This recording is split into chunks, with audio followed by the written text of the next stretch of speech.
Welcome to Essential Elements 2000.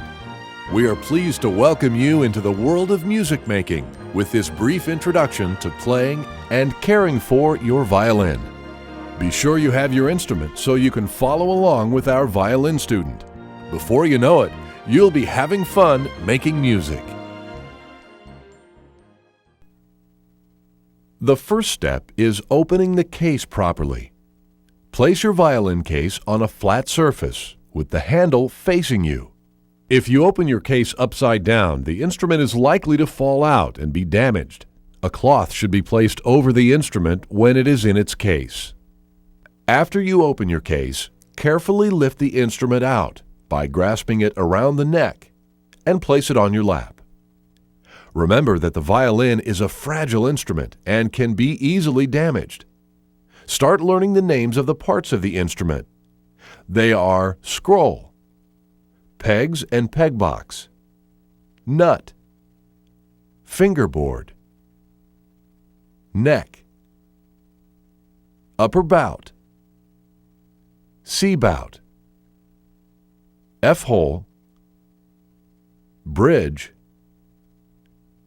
fine tuners, tailpiece, chin rest, and end button. Remember, place your violin case on a flat surface.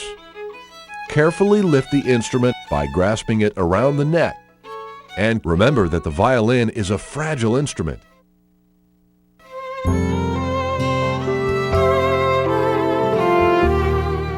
When you play your instrument, sit near the front edge of your chair. Your spine should always be straight and tall, your shoulders back and relaxed, and your feet flat on the floor. Let's do some puppet shoulders to get our body ready. Just relax your shoulders, lift them up toward your ears, and then bring them back down, staying relaxed. Now, let's learn how to play pizzicato in guitar position. Pizzicato is a plucking of the string. Cradle the violin under your right arm. Raise the scroll to shoulder height. Curve the fingers of your left hand and place them on the upper bout. Be sure the back of the violin is flat against your stomach. Now raise your right thumb over the strings while continuing to hold the instrument. Let's pluck each string with your right thumb 4 times as we identify each string's name. The smallest string is the E string.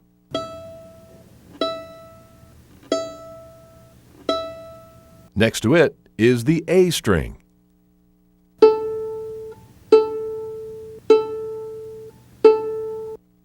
Then the D string.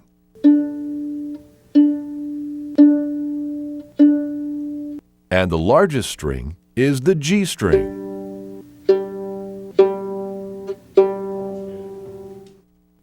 Now that you know the names of your strings, let's learn how to shape the left hand.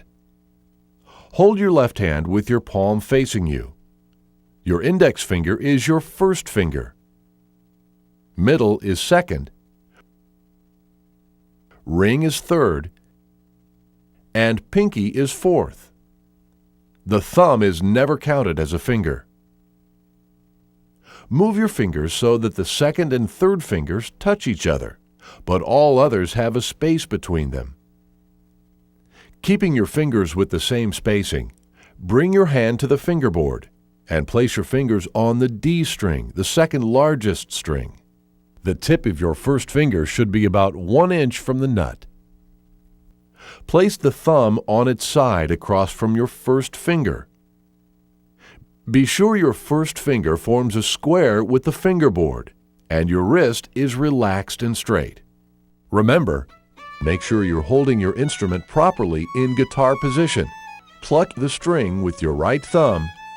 Make sure there is a space between your first and second finger, and your first finger forms a square with the fingerboard.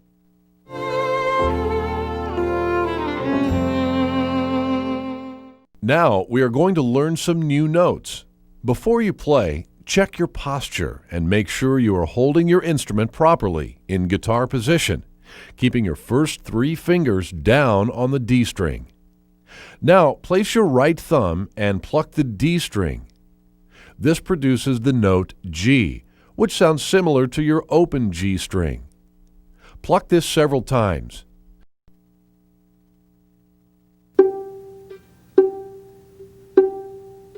Now gently lift your 3rd finger while leaving your 1st and 2nd fingers on the string.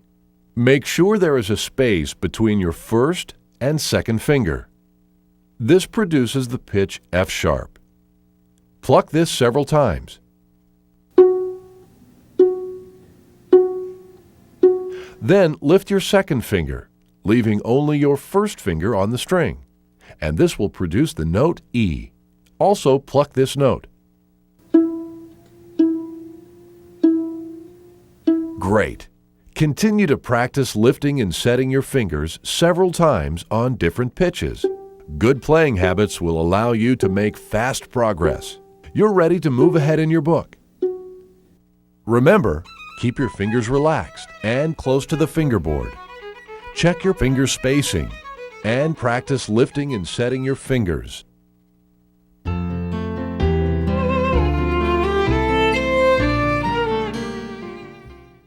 Once you have learned how to play notes in guitar position, you are ready to place the instrument on your shoulder. It's best to try this from a standing position. As you stand, place your feet about shoulders width apart.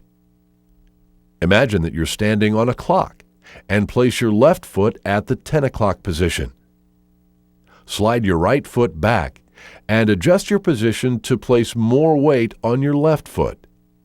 Hold your instrument at eye level and curve your left hand around the upper bout. Find the end button with the index finger of your right hand. Now bring the instrument to your shoulder.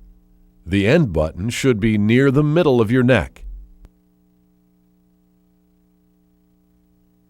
Turn your head slightly to the left and place your jaw on the chin rest so your nose is in a straight line with the bridge and scroll on your instrument. Check to see if your scroll is generally over your left foot, and be sure the scroll does not point toward the floor. Now move your left hand and place all 3 fingers down on the D string, with the side of your thumb across from your 1st finger, just as you learned in guitar position. Your arm and wrist should be in a straight line.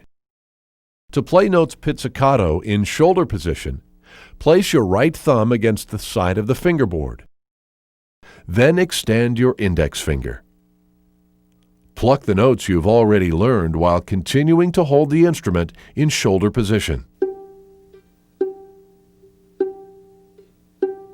You may find that a shoulder rest of some type will assist you in holding the instrument properly.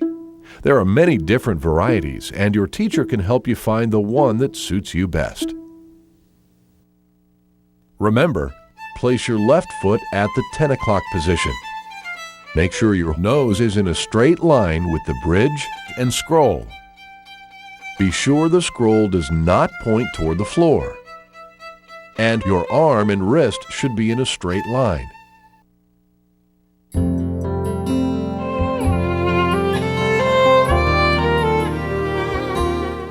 Learning to hold the bow involves several steps, or bow builders. You should practice shaping your right hand by using a pencil, which is bow builder number 1 in your book. Hold a pencil in your left hand. Hang your right fingers over the top of the pencil. Place your 4th finger on top. Then touch the tip of your right thumb just opposite your 2nd finger. The curve of your thumb will form an oval with the finger. Lean your right hand so the 1st finger rests on top of the pencil between the 1st and 2nd joints. Keep your fingers relaxed and remove your left hand from the pencil. Continue shaping your hand on the pencil until it feels natural to you. Then you can proceed to bow builders 2 and 3 in your book. The bow hand takes time to develop. Remember to do these exercises until your teacher has instructed you to remove the bow from the case. Remember, the curve of your thumb will form an oval with your second finger. Lean your right hand so the first finger rests on top of the pencil. And keep your fingers relaxed.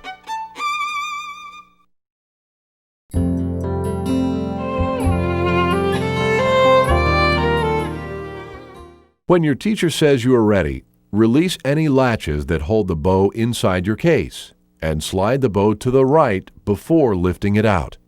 The bow is very delicate and needs to be handled carefully. The parts of the bow are the stick, bow hair, ferrule, frog, winding, adjusting screw, and tip. Never touch the bow hair. Each time you remove the bow from the case, you will need to tighten the hair by using the adjusting screw. Notice that when the hair is tightened, there is still a curve in the bow stick. Once this has been achieved, you will be ready to transfer your bow hand shape to the bow stick. Remember to wait until your teacher has given you permission to use the bow on your instrument. In order for the bow to sound properly, you must apply rosin to it. Remove your cake of rosin from your case and hold it in your left hand. Hold the bow with your right hand and move the bow back and forth on the rosin until a slight amount of white powder appears on the bow hair. Remember, never touch the bow hair. Tighten the hair by using the adjusting screw. For the bow to sound properly, you must apply rosin to it. Move the bow back and forth on the rosin.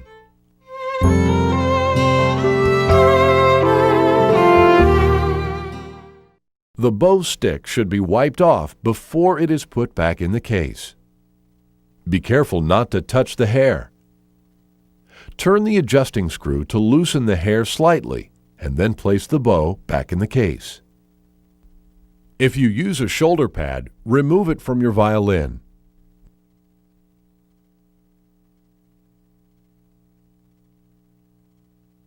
Now, use a soft cloth to wipe your instrument clean of any fingerprints or rosin. Place your instrument flat on its back, then cover it with a cloth. Remember always to store your instrument in a safe place. Avoid extreme heat, cold, and quick temperature changes. Never attempt to repair your instrument. Tell your teacher or qualified music dealer if something needs to be fixed. Your violin will be waiting for you, safe and sound, the next time you want to play. Remember, wipe the bow stick. Loosen the adjusting screw. Wipe your instrument clean. And cover your violin with a soft cloth. Playing the violin is fun. Good luck and have a great time.